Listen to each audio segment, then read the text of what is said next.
everyone. I'm Jericka Duncan in for John Dickerson. Welcome to Primetime. Madonna in the ICU. We have new details on the singer's condition as her tour gets postponed. But first, we just got to get home. If you plan on flying in the next few days, beware why the skies have been a bit of a mess ahead of the busy holiday weekend.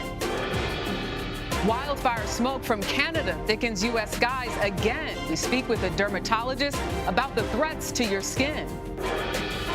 A proposed class action lawsuit involving Sesame Place. In an exclusive interview, families tell CBS News their civil rights were violated. We're going to find justice, but I feel like it has taken the innocence of my child. But we begin our report with more dangerous air quality. Millions are under alerts. There you see Chicago on the upper left covered in haze, and also right here in New York City, where 3 weeks ago the sky turned orange. The air is fine now, but expected to reach unhealthy levels in NYC Thursday. We'll have much more on that in just a moment. Meanwhile, another day of severe weather in the Northeast has caused thousands of flight delays and cancellations ahead of the July 4th weekend. Stranded passengers have been forced to either pay for a hotel or sleep near their gate. CBS News' Errol Barnett is at Newark International Airport with more. Yes, sir. We have a nose wheel unsafe indication. We're going to have to go ahead and declare an emergency. Passengers brace for impact as Delta Flight 1092 skidded to a stop on its nose at Charlotte Douglas International Airport. It sounded like a loud thud and then just scraping of metal. No one was injured. In a statement, Delta apologized, calling it a rare occurrence. Across the country, another type of flight frustration. Severe storms this week forced airlines to delay more than 30,000 flights and cancel nearly 7,000, leaving scores of passengers stranded. I went from Houston to Nashville, from Nashville to Baltimore, from Baltimore to Long Island. While trying to stay sane. I almost lost it, actually, that last leg. Exacerbating matters, airline crews out of position and passengers separated from their luggage. I've got 3 bags that have a lot of valuables in them that have gone somewhere and they have no idea where they are. Meanwhile, customers are left to figure out how to be made whole again. As of right now, how much compensation have you been offered? None. None. Nada. Zip. Zilch. Airlines in the U.S. are not required to reimburse for hotels or meals due to weather. Travel expert Peter Greenberg says consider travel insurance. So if you want to get the insurance, do not opt out of it online. Go to a travel agent, get them to walk you through that policy, or you may be buying, at least in your case, worthless insurance. And Errol joins us live right now. You know, the picture behind you says it all, and all of those people that you spoke with, man, the frustration. But with all of these delays and cancellations, Errol, already this week, how are airlines and airports across the country preparing for the upcoming holiday weekend rush? Hey there, Jericka. It's a great question, and I think that because of what you see around me, it's less about how airlines are preparing and more about how they will repair their flight schedules with so many pilots, flight crews out of place, passengers stranded, and these folks next to me, they all have had their flights canceled. It's the baggage claim line. They're trying to find out where their baggage is, if they can get their hands on it. One gentleman just told me he's been on hold with customer service 5 hours trying to get to the bottom of his logistics. And so the question now becomes for airlines right before we experience Thursday, which is expected to be the busiest travel day of the holiday weekend for flyers. It's more about how airlines can mitigate the loss and the risk with so much chaos, specifically here at Newark and with United passengers, but really all airlines are feeling this punch and crunch right now. Absolutely. And Errol, you know the FAA has warned flying into New York metro area this summer could be a little bit more chaotic than usual. Can you explain why that is?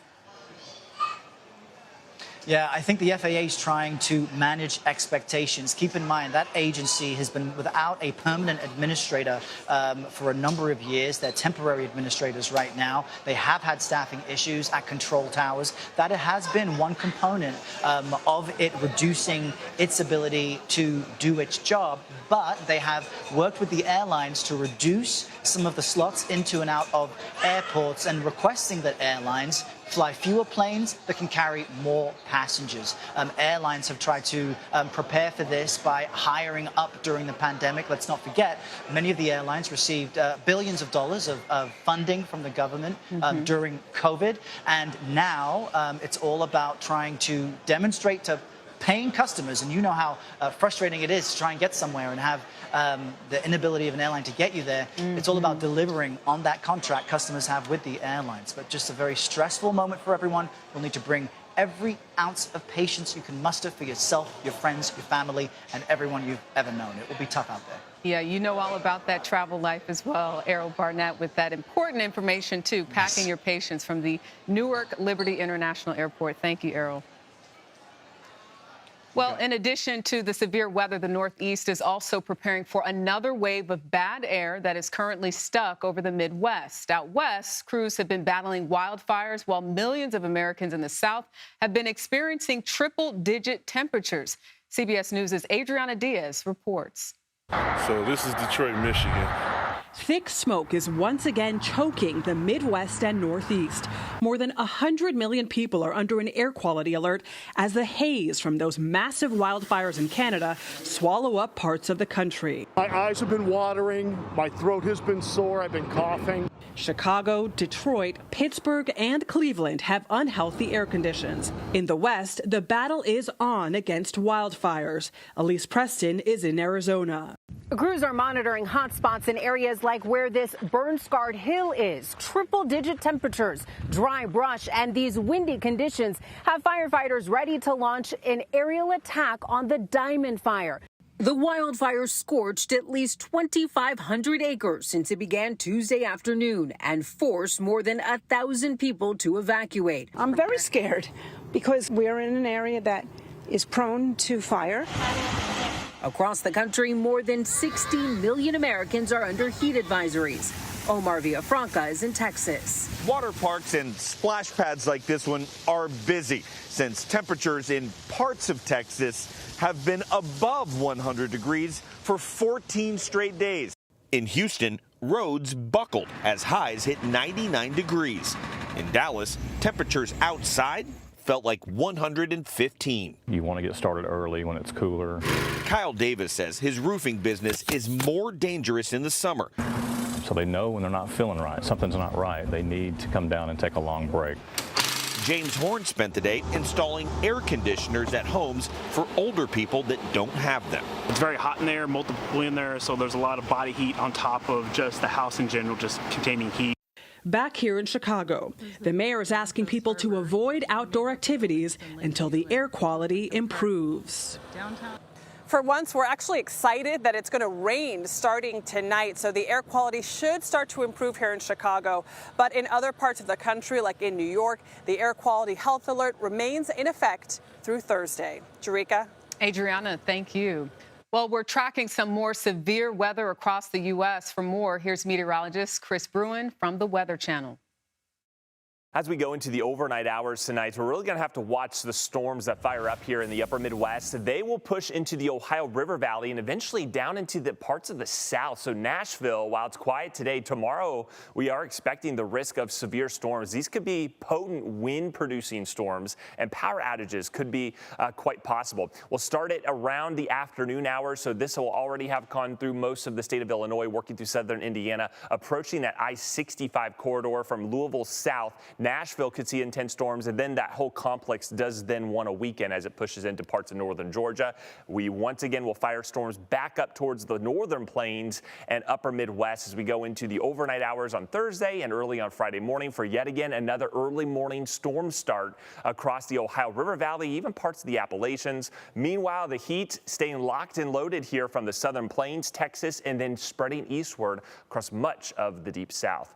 For more in-depth coverage, be sure to watch the Weather Channel on cable and now live on your favorite TV streaming device. All right, Chris, thank you. Now to the story that we mentioned at the top of this program. Pop star Madonna is now recovering in the hospital after her manager said a bacterial infection sent her to the ICU. CBS News correspondent Lilia Luciano has more. Build me up and I could do no wrong. Madonna's health is improving, but she's still receiving medical care, according to an Instagram post by her manager, Guy Osieri, Wednesday afternoon. The pop music legend was rushed to a New York area hospital on Saturday, where she was intubated for at least one night after being found unresponsive, according to the New York Post. CBS News medical contributor Dr. Celine Gounder. How serious can a bacterial infection be? Bacterial infections can be deadly if they are allowed to go untreated, and in people who have immunosuppression or chronic medical conditions, they can also be quite dangerous. You think people would come to that show? I'll be there. Well, I'll be there. In January, the Material Girl announced her celebration tour with a group of celebrity friends. The tour, celebrating her 4 decades in music, is now paused. 4 decades of music avec moi. That celebration tour sold out in several cities in just minutes, with fans buying up to 600,000 tickets in the first day, according to Billboard magazine. Madonna's manager says he expects her to make a full recovery. Jericka. Wishing her the best. Lilia Luciano, thank you.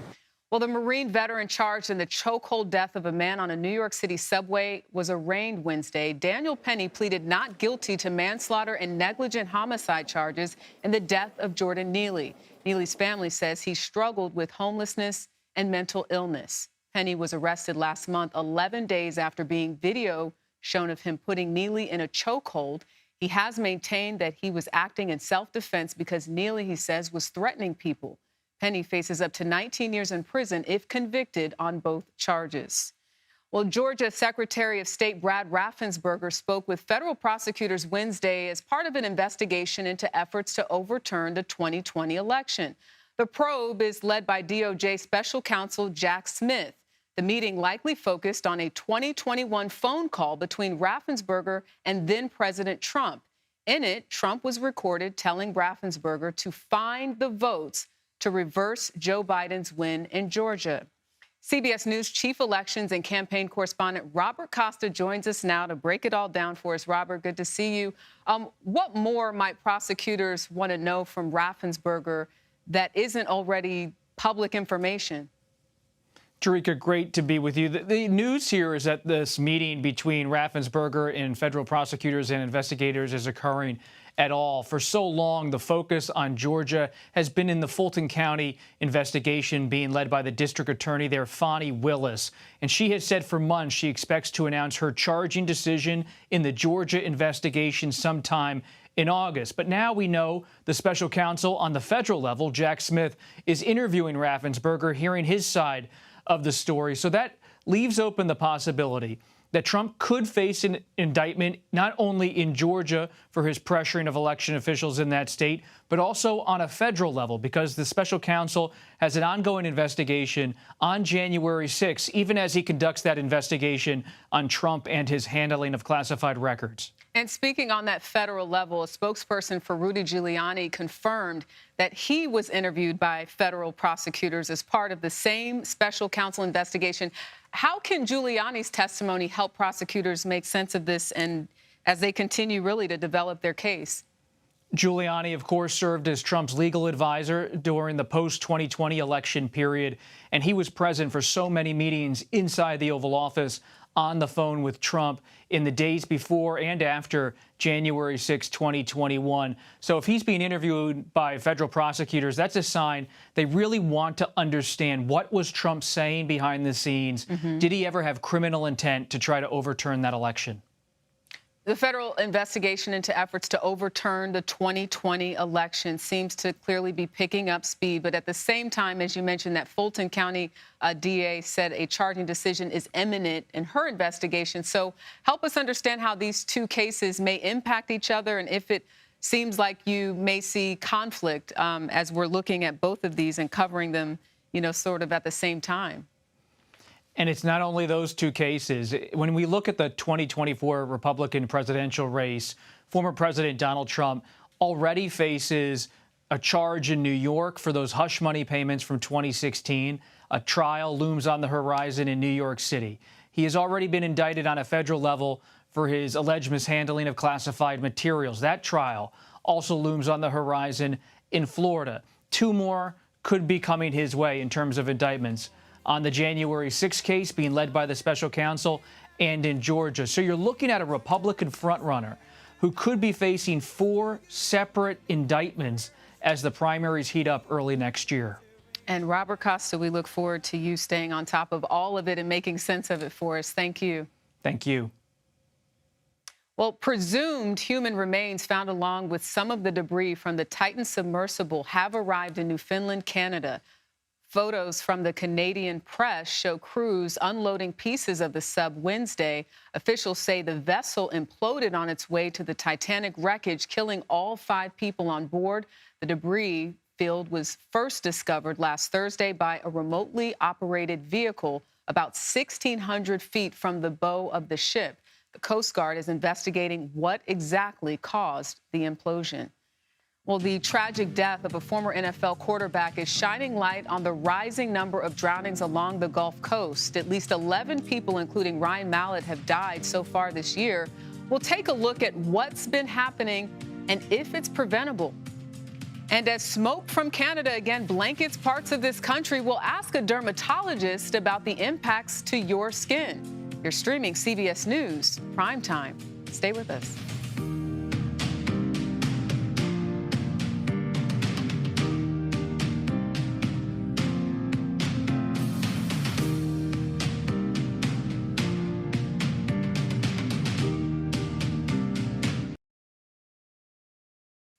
Russia has renewed deadly attacks on Ukraine despite still dealing with the aftermath of a political revolt. A recent missile strike in eastern Ukraine killed at least 11 people, including 3 teenagers.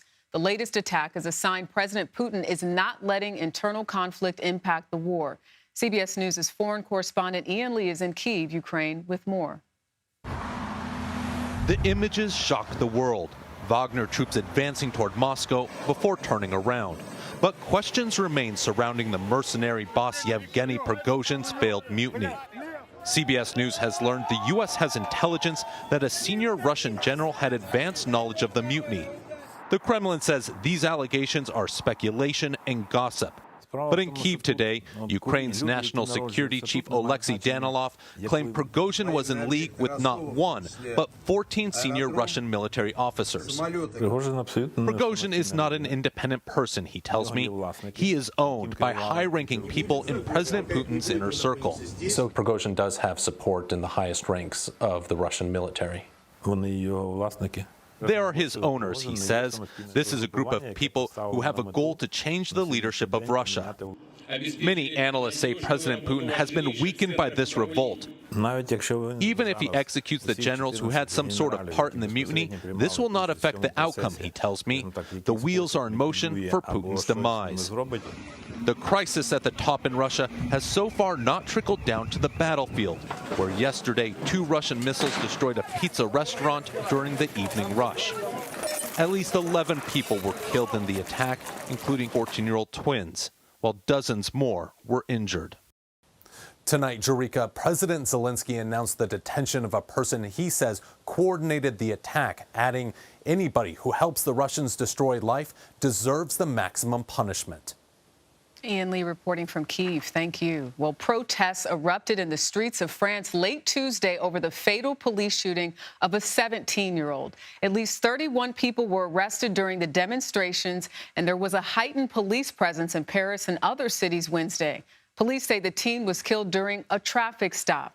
The officer accused of shooting him was taken into custody and could face manslaughter charges. French President Emmanuel Macron called the shooting, quote, inexcusable. Actor Kevin Spacey's sex assault trial is now underway in London. 14 jurors, including 2 alternates, were sworn in Wednesday. The 63-year-old Oscar winner is accused of assaulting 4 men over a span of 12 years. Spacey has pleaded not guilty to the charges against him. Opening statements in the trial are set for this Friday. Well, the sound of gunfire is marring Eid celebrations in Sudan's capital. Some residents there say they are too afraid to even leave their homes to pray. The UN is urging the warring sides to observe a truce that was agreed to ahead of the Muslim holiday, one of the most important in Islam. Since the fighting in Sudan broke out in April, nearly 3 million people have been displaced and at least 1,000 people have been killed, but the actual number is believed to be much higher.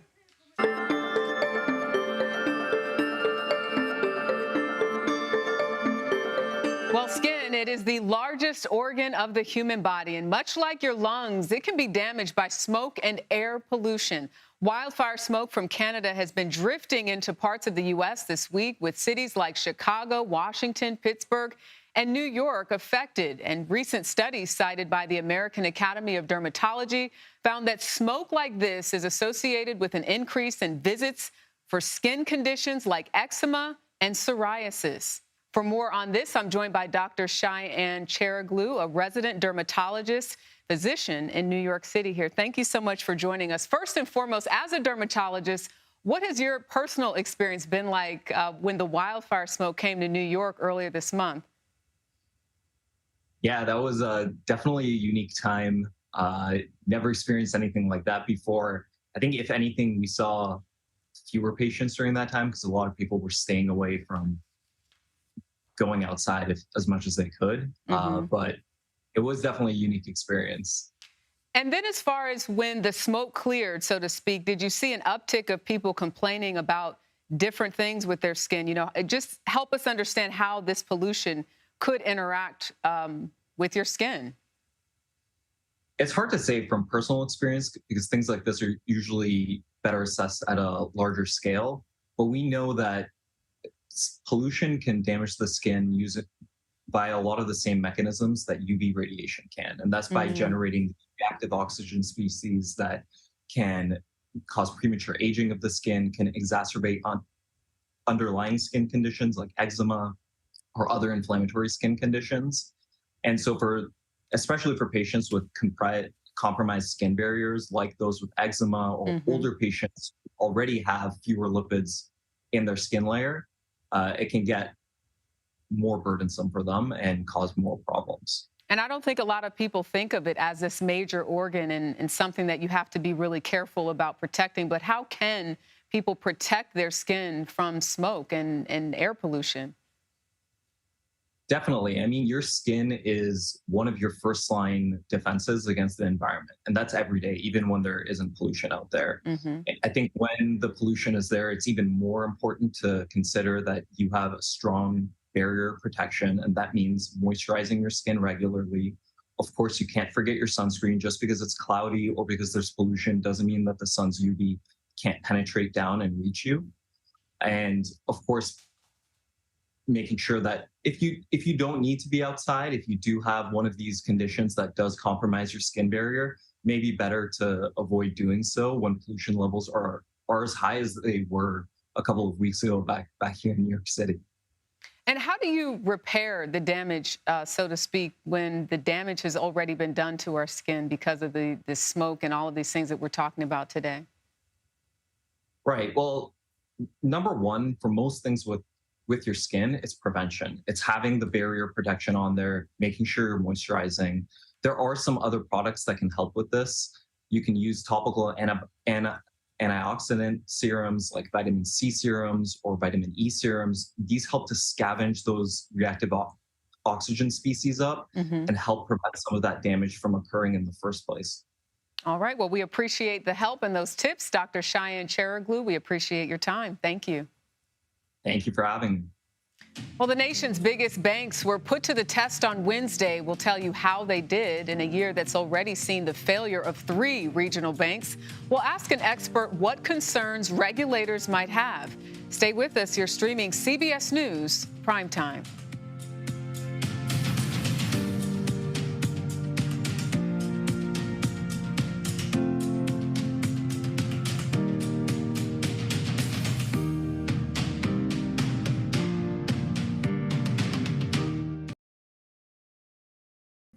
Welcome back to CBS News Primetime. I'm Jericka Duncan. Here's a look at our top stories. Thousands of flyers were stranded Wednesday after another wave of flight delays and cancellations. Severe weather has been straining air travel this whole week. AAA expects more than 4 million people to fly on planes this 4th of July weekend. An Amtrak train partially derailed in Southern California after crashing into a truck. Authorities say the driver of that truck got out in time and had minor injuries. The train was carrying nearly 200 people. Several passengers had minor injuries. President Biden has started using a CPAP machine to treat his sleep apnea. The White House says he has a history of the condition with health records dating back to 2008. CPAP machines are commonly used to help people breathe regularly at night. Well, several of the nation's largest banks excelled in their yearly stress tests, according to the Federal Reserve. The Fed tested how 23 banks would fare in an economic downturn.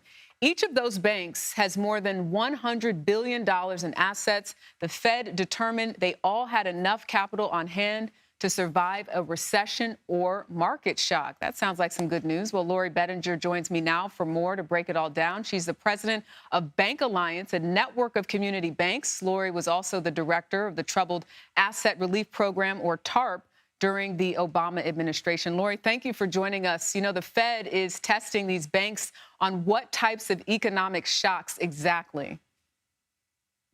Well, they're looking at, in this case, sort of this global recession scenario. So they were shocking commercial real estate. They were shocking unemployment. They were looking at home prices. They were assuming really huge movements and, those three categories, among the others, to see how would banks fare? How would their capital fare? And you have to remember, banks were holding capital to protect against unexpected losses, unexpected risks. So they want to, so if something really bad happens, how does the bank do? Can they still continue to, stay afloat and continue to lend and serve their customers? And as you mentioned, the answer, for these 23 banks, I think was a pretty resounding yes, they're in good shape. So great news, again, that headline, to hear that they could survive that. But as an expert like yourself, I know you really took a look at this report. Did you see anything else, that stood out when you really took a close look at those numbers? Well, first of all, I think there was the sense that I'm sure so many people had of relief. It wasn't unexpected, but it's, great to see that as we've been hearing for some time, our banking system is really, the fundamentals are in good shape. What was interesting to me is there was this amount of losses this aggregate amount of losses we could see in the scenarios we just discussed that was well over $500 billion, which is a huge amount of losses, in a relatively small, if concentrated number of banks, and the system would still be okay. Mm-hmm. And that, I think, really shows how much excess capital the banks have right now. I mean, think about the size of some of the TARP programs.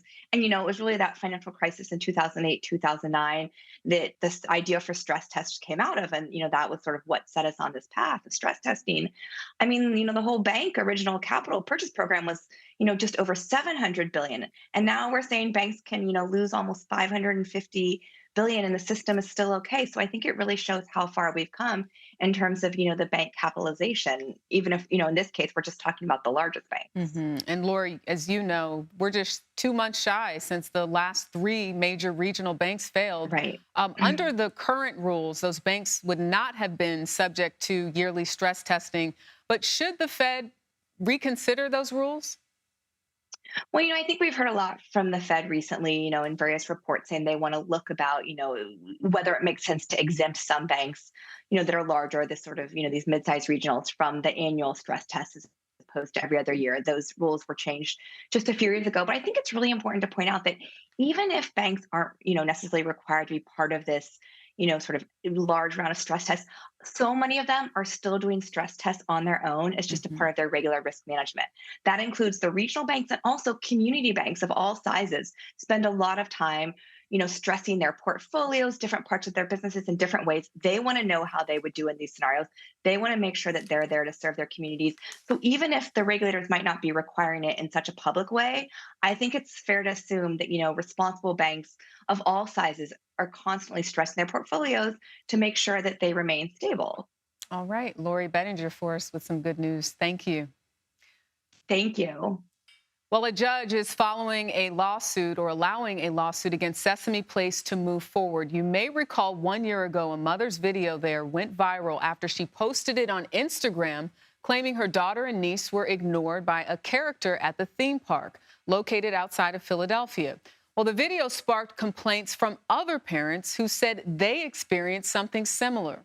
Well, those other families are seeking $50 million in a proposed class action lawsuit against Sesame Place's parent company, SeaWorld Parks and Entertainment. SeaWorld has denied wrongdoing. In an exclusive interview last year, I spoke to 4 families involved in the suit. Why are you guys here today? To represent my daughter. To represent your daughter. I agree. Not only our children, yes, but all of the them. children. That's Yes. right. all of the children. All of them. Katie Valdez, Umdawad, Quentin Burns, and Joselis Romero are among the 8 families suing SeaWorld Parks and Entertainment for $50 million. They allege their civil rights and those of their children were violated during visits to Sesame Place, a children's theme park outside Philadelphia owned by SeaWorld. This is the video that started it all. In July of last year, Jody Brown posted it to Instagram, claiming her daughter and niece were snubbed by a Sesame Place character during a visit to the park. She says the children were overlooked because they're Black, but Sesame Place denied that claim. I was sad. While Brown has not filed a suit against the park and is not part of this proposed class action lawsuit, it was her experience that triggered reaction from other parents who also have video.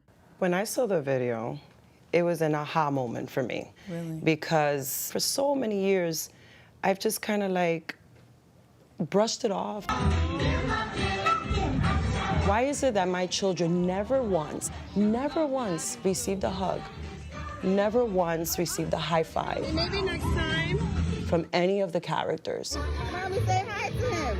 My daughter, she's 3. So when that incident happened at the park, she's like, I'm saying hi, but what's going on?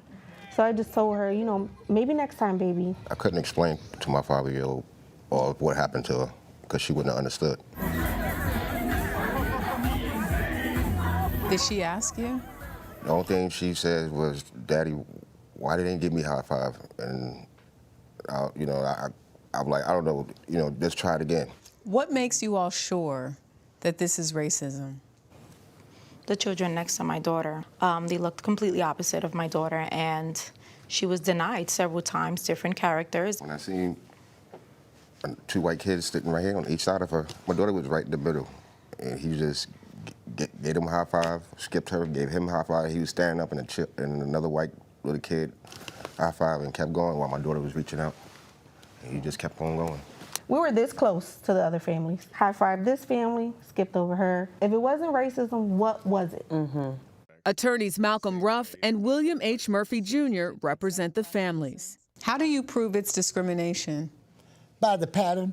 What we see is a failure to be able to recognize what racial discrimination is. Overt racism and more subtle forms of racism are the same. They're still racism. There's still extreme harm that's done to citizens that have a fundamental right not to experience that type of racism. Is this about money? Is this about sending a message? Is it both? It's about all of that. Every amusement park in America is watching this case. And so when they see what we will do as a result of what we see happening around the country, they will rethink their policies because they don't want to be in this position. What company do you know wants to be sued like this? In a statement to CBS News, Sesame Place says the park has been committed to upholding the values of respect, inclusion, and belonging for over 40 years. The statement went on to say that earlier this year, we announced a series of comprehensive actions to enhance our efforts related to diversity, equity, and inclusion. We're going to find justice, but I feel like it has taken the innocence of my child.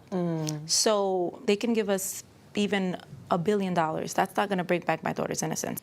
You know the damage that creates in a little girl, especially now today with all the social media. You know how many young children already suffer from all of these insecurities as it is, especially as a young girl. To also have to deal with this when this should have already been obliterated, again, especially in Sesame Place. Like, come on. Well, a Sesame Place spokesman says we want every child who comes to our park to feel included, seen, and inspired. Now, since the incident last year, the park says all staff members have completed training to address implicit bias, promote inclusion, and prevent discrimination. Florida officials are warning about deadly rip currents at the state's beaches. Nearly a dozen people have drowned along the Gulf Coast this month, including former NFL quarterback Ryan Mallett. Nicole Skenga has more. It's another red flag day in Panama City Beach, now the deadliest beach in America. Swimmers are advised to get no more than knee deep, away from dangerous rip currents. I was supposed to have family come in town. They decided not to because of everything that's going on. But it's a warning often ignored. Over the past 2 weeks, Panama City beach authorities say they've responded to more than 70 rescue calls. We've got several callers about people in the water. Bay County Sheriff Tommy Ford said he is beyond frustrated as deputies, firefighters, and lifeguards risk their lives to pull visitors out of the water. When there's someone on the shoreline saying, hey, it's not safe right now, there's a danger right here that we need to be cautious about, you need to heed the warning of the lifeguard. Along the Gulf Coast from Fort Morgan, Alabama to Panama City Beach, Florida, rip currents claimed at least 11 lives in 10 days. And another death Tuesday, 35-year-old former NFL quarterback Ryan Mallett died off the Florida Panhandle. Rip currents can form anywhere in good or bad weather. They're narrow, fast-moving channels of water that flow away from the shore. If you get caught in it, just stay calm, don't fight the rip. Swim sideways down current, and you'll land on a sandbar, or you'll be out just past the sandbar and you'll just swim right in. And Nicole joins us now for more. Nicole, you obviously spoke to beachgoers out there. How seriously are they taking this rip current threat? Yeah, Jericka, it depends on who you speak with. Now, today is a single red flag day, as you can see behind me here in Panama City Beach. That means that it is hazardous conditions out there, but still a quiet day as we walked around the beach. Not as many swimmers, although I spoke with several strong swimmers, some who are lifeguard certified, who said they still surfed some waves today at their own risk. They know their limitations. Still, police issuing some pretty stark warnings. You heard from the sheriff there saying that lifeguards, firefighters have been risking life and limb needlessly to pull people out of the water. Now, particularly for those who are native to Panama City Beach, I spoke with one mother keeping a very close eye on her twin 3-year-old. She is just here to enjoy the water at ankle level for today, and police cautioning not to go up past your knees. Now, on double red flag days, like what we saw here over the weekend, swimmers and boarders are effectively banned from entering the water, and so those that ignore those warnings face up to $500 in fines, and for repeat offenders, they can actually face arrest. Jericka. Hopefully people pay attention to the flag and heed those warnings. Nicole Skanga, thank you. Thank you. Virgin Galactic is officially entering the space tourism industry. We'll discuss who the company is sending on its first commercial space flight and what they'll be doing up there. You're streaming CBS News Primetime.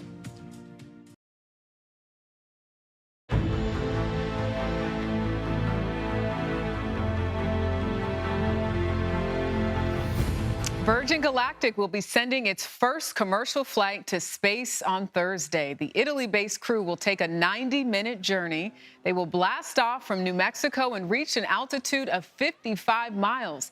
Tickets cost $450,000 per person. The trip comes after Virgin Galactic completed its final test flight last month with 2 pilots and 4 passengers. For more on this, CBS News senior space consultant Bill Harwood joins us from his home office just outside the Kennedy Space Center. How are you?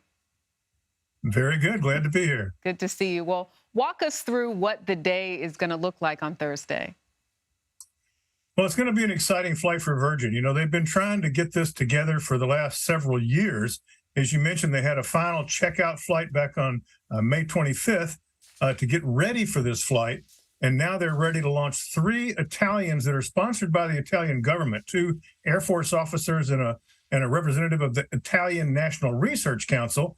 They're going to do microgravity research in their brief little period of weightlessness. And then, of course, the spacecraft will also have 3 Virgin Galactic employees on board, 2 pilots and their chief astronaut trainer. But the significance of this flight is, as you said, it's the first time that Virgin's actually got paying customers on board. You know, they advertise that $450,000 per ticket price. We don't actually know what the Italian government might have worked out with Virgin Galactic for this flight, but it's certainly not cheap. and they're all looking forward to it. I mean, this is a milestone for Virgin Galactic, no question. Bill, what is the mission behind this space flight? Microgravity research. You know, it's one thing to go to orbit. We all know about that, to the International Space Station, et cetera. Those are enormously more expensive flights, much harder to get on board than these suborbital flights being launched by Virgin Galactic and Jeff Bezos' Blue Origin. During these suborbital flights, you get about 3, maybe 4 minutes of weightlessness as they go up to the very edge of space and then come back down again. And while that doesn't sound like a lot of time, it's certainly enough for the high caliber experiments they've got on board. They're testing everything from how materials mix in weightlessness. They would have applications for future space flights to biomedical research, how their bodies are reacting, things like that. 13 experiments on board for this flight that they have high hopes for. You know, if all goes well, Virgin Galactic says that it plans to open a commercial space flight service. How soon would that happen, and what does that look like? Well, it'll depend on how this flight goes, of course. But, you know, all along, their goal has been to be a commercial space line. That's been the plan all along. And it just turns out for this very first flight, it's government-sponsored astronauts on board. But we're thinking we'll see another flight within the next month or two. And then they talk about a cadence of a flight per month. There are lots and lots of people that have put down payments on tickets that are waiting to go. So I think that once this gets ramped up, assuming no problems, of course, I think we'll see a steady cadence of flights from both Virgin Galactic and their competitor, Blue Origin. And also, with the limited time that they have up there, do you anticipate that more of these testing, you know, the air and different chemicals will happen with each one of those? Will that also be the case with the flights that could come in the near future? Well, I'm not sure what you mean by that. I mean, research, certainly. I mean, there are other people that are planning research on these flights, but they're open to tourists. I mean, they're open to wealthy people who simply want to go into space and look back down on the planet. Yeah. They've got a long waiting list of people that really just want to sightsee. And so it's going to be interesting to see how the marketplace plays out in the months and years ahead. All right, Bill Harwood, thank you. Well, she is considered the greatest of all time, and she is back. Gymnast Simone Biles is returning to competition after a 2-year hiatus. We'll tell you where she's going. You're streaming CBS News. Don't go anywhere. You're watching Primetime. South Koreans woke up Wednesday a year or two younger than they were the night before. Obviously, this takes a little bit of explanation. So here's how this works. Until this week, much of the country followed 2 traditional systems of tracking age. Under one system, babies were considered 1 year old the moment they were born. The other ticked up a person's age on January 1st rather than their birthday, meaning a child born on December 31st could be considered 2 years old the next day. Starting Wednesday, South Korea is following the international age system, which we're familiar with. The country's president says the change will help avoid some social and economic problems. Well, all right. Gymnastics star Simone Biles is returning to U.S. competition this summer. Biles will compete in the U.S. Classic on August 5th and attempt to qualify for the National Gymnastics Championship later in the month. It'll be the 26-year-old's first competition since the 2021 Tokyo Olympics, where she withdrew from some events citing mental health issues. And just in case you didn't know, Biles has 7 Olympic medals to her name. Well, up next, it is 48 hours for all of us here at CBS News Primetime. This was fun. Thank you for having me, and thank you for joining us.